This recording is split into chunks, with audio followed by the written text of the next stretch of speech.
একটা অনাথ আশ্রমে পাঠিয়ে দেবো। কি আশ্চর্য, আমি কবে কখন কি বলেছি তুমি সে কথা নিয়ে বসে আছো? আমার মেয়েকে তো আমি কোথাও যেতে দেবো না। কি সুন্দর দৃশ্য আমি অনুভব করি। পিয়ারি কলিকেও ভীষণ ভালোবাসে, কিন্তু সে কথা ইচ্ছে করে প্রকাশ করে না।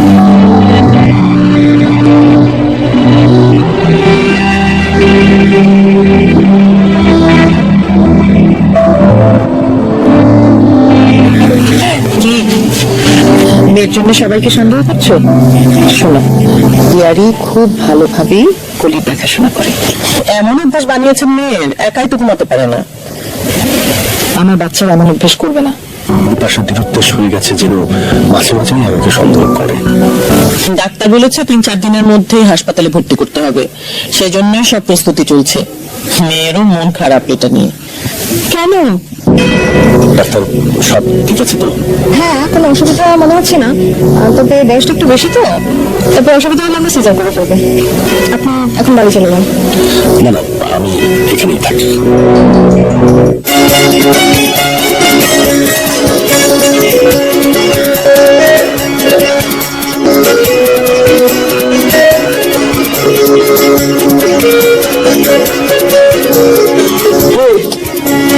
তোমার ভাবির শুভ খবর উত্তর দিলা না। এতদিনে তোমার ভালো কইরা চলে আসছে। রাখো তো, এই বয়সে বাচ্চাদের তাও আবার ঘটা করে চিঠির মাধ্যমে সবাইকে জানাতে হবে। কেন একটা ফোন করলে তো হয়, তাই না? তোমার না হয় কিছু যায় আসে না, কিন্তু তাদের বাসায় তো গরু খাসি মারার আনন্দ। করুক, গরু মহিষ খাসি যা খুশি তা দিয়ে ওরা আনন্দ করুক, আমাদের তাতে কিচ্ছু যা আসে না। এক অনেকে নিয়ে যত সব আদিক্ষেতা। এখন দেখা যাবে, নিজেরটা হয়েছে তো দেখা যাবে। হয়েছে যে এটা তো জানা জানি। হিসাব অনুযায়ী তো হয়ে যাওয়ার কথা। কি অপেক্ষা করো, এই খবর আসলো বলে দেখ এবার খবর। এবার আর যাবো না, ঘাপটি মেরে বসে থাকবে। তাতে তাদের কি যাবে আসবে? কিন্তু মানুষের মনে হয় ঠিকই যাবে। ঠিক বলেছি, বড় একটা খুব চালাক। সে আমার সাথে বলে একরকম, কিন্তু কাজ করে আরেকরকম।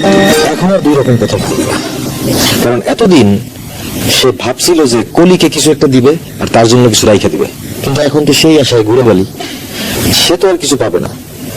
এখন ভরসা হইতেছে দুই ভাই যদি আপত্তি তোলে তাহলে আর কোনো সমস্যা নেই। কিন্তু তাতে মূল লাভ কি?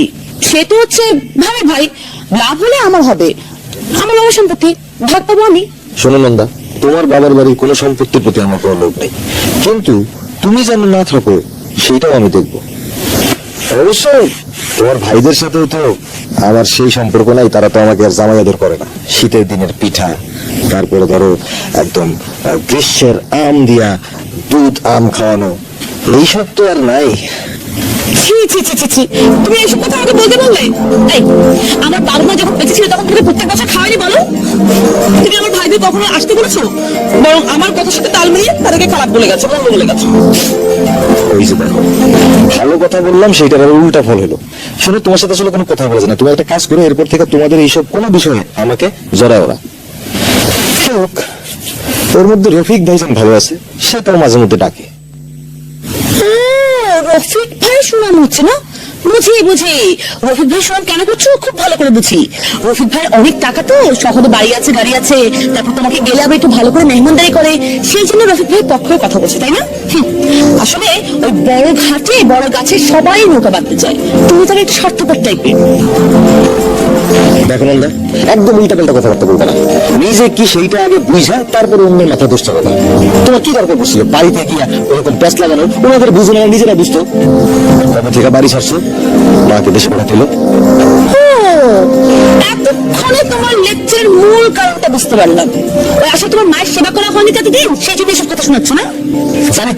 জানি তো এইসব আলোচনার মধ্যে থেকে তুমি একটা বাজে জিনিস খুঁজে বের করো না। বাজে জিনিস ছাড়া তোমার ভালো লাগে না, আর এই কারণেই তোমার সাথে কোনো রকম কোনো ঝগড়া আমি করতে চাই না। তোমার সঙ্গে আসলে ভালো কথা বলাই চলে না, সব কথার মধ্যে তার স্বার্থ থাকে। যখনই কোনো আলোচনা হয় শুরু হয় সব কথার মধ্যে তার স্বার্থ থাকে।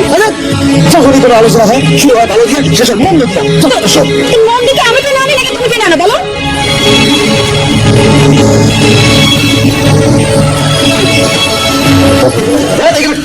কথা বলো কেন? না বললে তো পারো।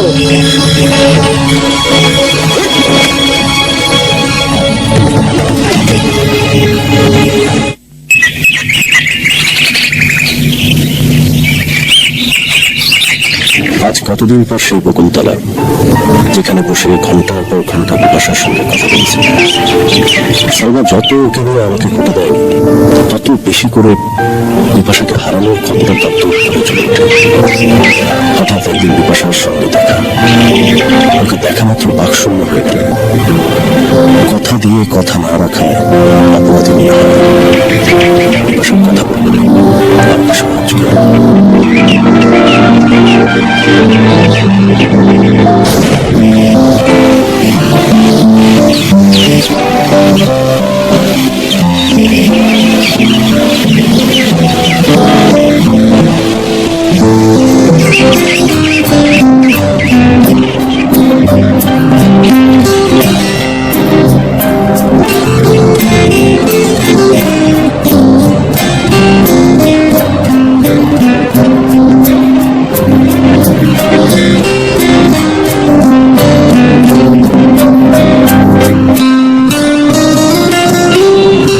কথা বলবো না?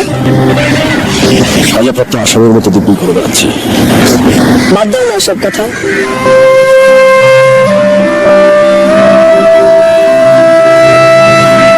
কোথায় যাচ্ছিল? এখানেই এসেছিলাম। সত্যি সত্যি অনেকেই কথা শোনায়, আমি নাকি ব্যক্ত জ্ঞান। বলতে দাও, এটা যা খুশি বলো। সবার মন আর দৃষ্টি তো একরকম না। সেই যাই হোক, তোমার কাছে আমার একটা আবদার আছে। বলো কি আবদার? বাসা খুব কাছে, নতুন বাসা নিয়েছে, চলো। আগে মানে এতদিন কোথায় ছিল? কোথায় থাকবো? বাবা বদলি হচ্ছিলাম বারবার, এক জেলা থেকে আরেক জেলাতে, আমিও সাথে সাথে যাচ্ছিলাম লক্ষ্মী আর বাধ্য মেয়ের মতন। কিছু তো করার নেই, তুমিও তো বাধ্য ছেলের মতো পরিবারের সবার কথা মেনে নিয়েছি। চলে যায় নাকি?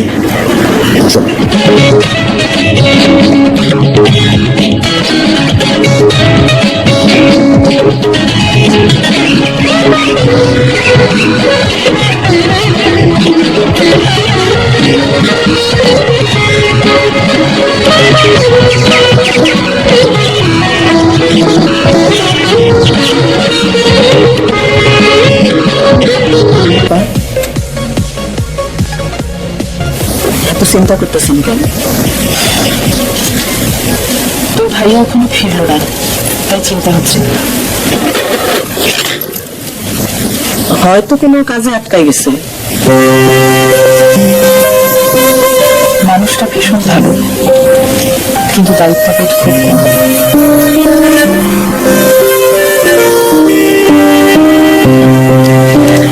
কি জানি, হয়তো জীবনকে কাছ থেকে দেখতে দেখতে এক সময় সবকিছু বুঝে যাবে। জানি না, আপনাদের স্বামী স্ত্রীর ব্যাপার আমার এত বুঝা কাজ নাই। এক কাপ চা দিন, চা খেলে আপনার ভালো লাগবে।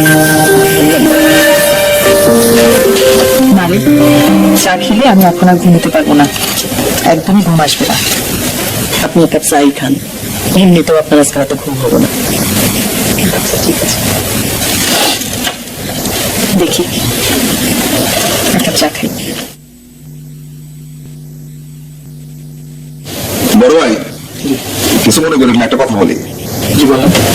দাম তো এবার মেলাই পাইছে, নিজেদের জন্য সারা বছরের খাবার রাখে বিক্রি করছেন। এখন আমার বন্ধুর জন্য তো কিছু টাকা পয়সা পাঠান লাগে। পাঠানোর দরকার নেই। দরকার লাগে আর? আগে যে বাজেটে চলতো এখন চলতে পারে না, খরচ বেড়ে গেছে। শোনো কেটু ভাই, এই গ্রামের সাহেবের শহরে যা কি জন্য শহর থেকে ইনকাম করে বাড়িতে টাকা পাঠানো জন্য, বাড়িতে টাকা নেওয়ার জন্য না, বুঝছো? সেটা ঠিক আছে, টাকা পাঠায়, অনেকে পাঠায়, কিন্তু পাঠায় কাদের জন্য? যাদের টাকা নাই তাদের জন্য।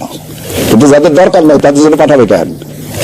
আর তাছাড়া যদি বাপ মা বেঁচে থাকতো, তার একটা কথা ছিল। আমার কথা হলো আমাদের মধ্যে এত কথা, অন্য মানুষের কথা বুঝি না।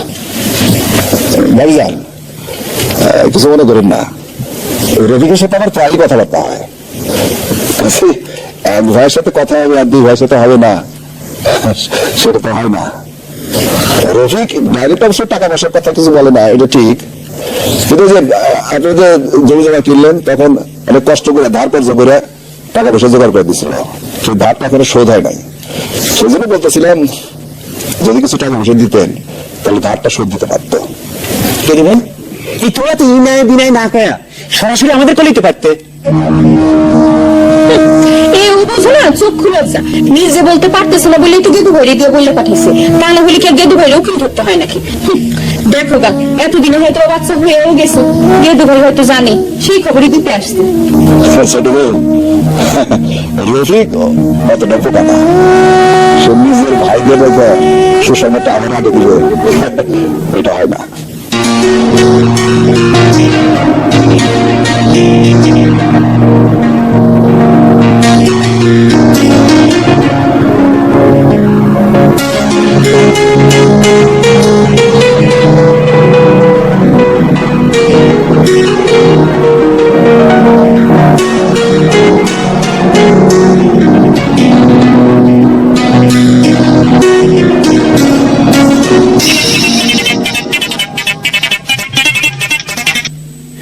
হ্যাঁ, হ্যালো রফিক।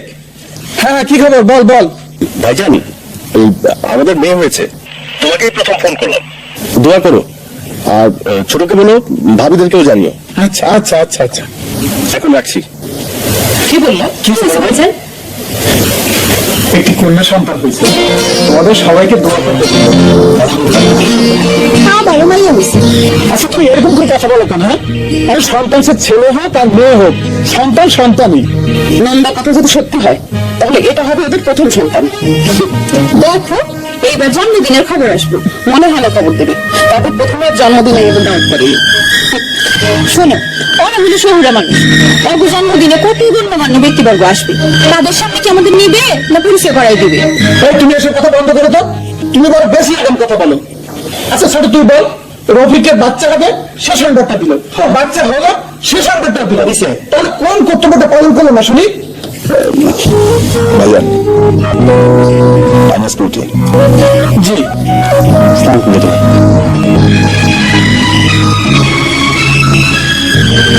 এই ছোট বড় কোনো শরম নাই, বেশি কথা করার জন্য কত গালি গালাজ করি, লজ্জাহীন নেই মানুষ। আচ্ছা ছোট, থাক থাক থাক, তুই তো অনেক কথাই বলিস, খবর তো চেঞ্জ হবে। উচিত কথা বলি তো, তাই কারো ভালো লাগে না। তুই উচিত কথা কর না। উচিত কথা কই বলে গায়ের মধ্যে ফসকা পুরা যায়। চুপ থাকো।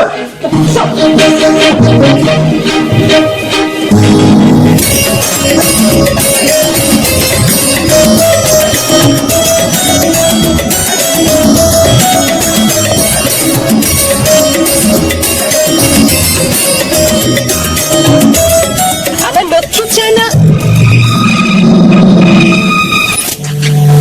কলি,